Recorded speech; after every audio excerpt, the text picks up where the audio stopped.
Do you see yourselves taking more wives? Um,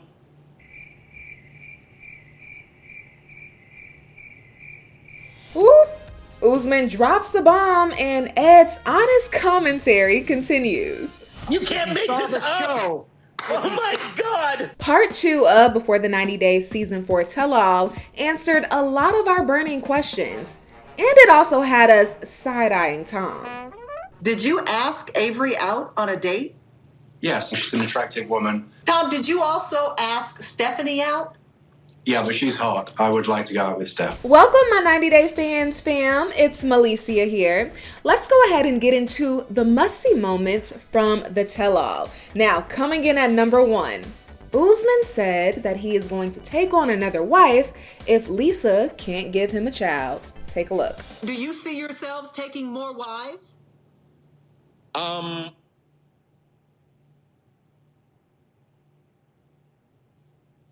If Lisa could not give birth because of the age, I would definitely add another wife to get a child. There is no twist about it, and nobody can stop it. Oh my God. Oh my God.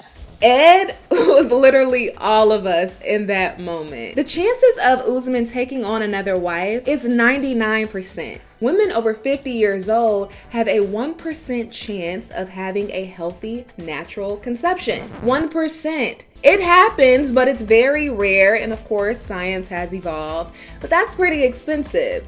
So I think Usman knows what he's doing. I'm not sure if Lisa has wrapped her head around the fact that Usman is serious about this.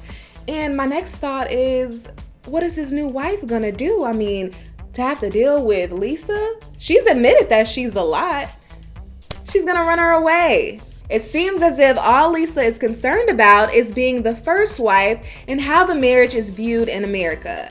Yes, it would be illegal for Usman to have a second wife here in the States, but he doesn't live in the States, and where he lives, it's totally legal. So I'm not sure if Lisa has really wrapped her head around that yet, but I will say this. I'm gonna miss this couple. I really enjoyed their storyline, and I hope TLC 90 Day Fiance brings them back in some sort of way. Baby girl, I was there for you. Anything you want, I will do for you, girl. Yes. Thanks, Usman. Thanks for that, Bob. All right, something else that is pretty hard to wrap your head around. David said he and Lana are not together, but still engaged. Lana is not very communicative with telling me like what's happening or what's going on.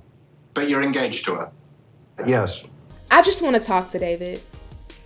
I just want to have a one-on-one with David. I really want to understand where his mind is in this moment. He's essentially been chasing Lana for 7 years. Tried to visit her 4 times, she didn't show up. On the 5th, she finally showed up, but then made all of these excuses about spending time with him. These are all the signs that someone is not interested in you. And I'm just not sure why David has not accepted that yet. During the tell-all, I learned something that I didn't even know existed. And it made me wonder if David really is just into the chase. Maybe he just likes the chase. When he started talking about the catalogs that he had in the 90s and how he would flip the pages and pick which girl he wanted to ask to go to the social in Ukraine, and if they were interested, they would show up when he would arrive there. That blew my mind because I didn't even know this was a thing. And then comes Caesar. Hey, what's up? We all remember Caesar's relationship with Maria. It was a lot. But come to find out, Maria and David actually talked before as well. Isn't that crazy? How small is the world? Well, how small are these dating sites? They actually exchanged conversation, and following that information being spilled, we learned that David has talked to about 1,000 people on these sites. Him and Caesar started doing this back and forth about, yeah, I talked to 1210. David said, oh, I talked to 1,000. So at that point, I just had to say, okay, my heart is breaking for David, but maybe I should just accept the fact that he might enjoy this. He might love the chase. It's maybe a game that he enjoys. I don't know. I've tried to wrap my head around it. It's something hard. It's very hard to digest. Something else that is hard to digest is Tom. Tom, what are you doing to my girl Darcey?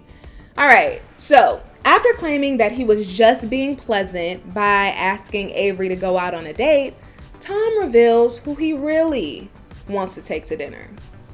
Tom, did you also ask Stephanie out? Yeah, but she's hot. I would like to go out with Steph. Tom, you can't do that. That's not cool. But she's hot. That's not cool. Of course you can ask Stephanie to go out on a date, but don't do it in front of Darcey's face. Sometimes I wonder if Tom really is just trying to get under Darcey's skin, and she's just sitting there with that poker face, trying to mask her emotions, and deep down inside you can tell she was hurt. That would hurt my feelings. My ex is sitting here asking my castmate to go out on a date, and then ask the other one to go out on a date too, and then he says he didn't, but we know he did. Whew, that's a hard pill to swallow. It's bittersweet that, the season's coming to an end, but lucky for us, we have some new faces and stories to get into. 90 Day Fiance The Other Way Season 2 is finally here, so make sure you stick with ET as we follow these new couples and their journey to take their love to the next level. All right, see you next time.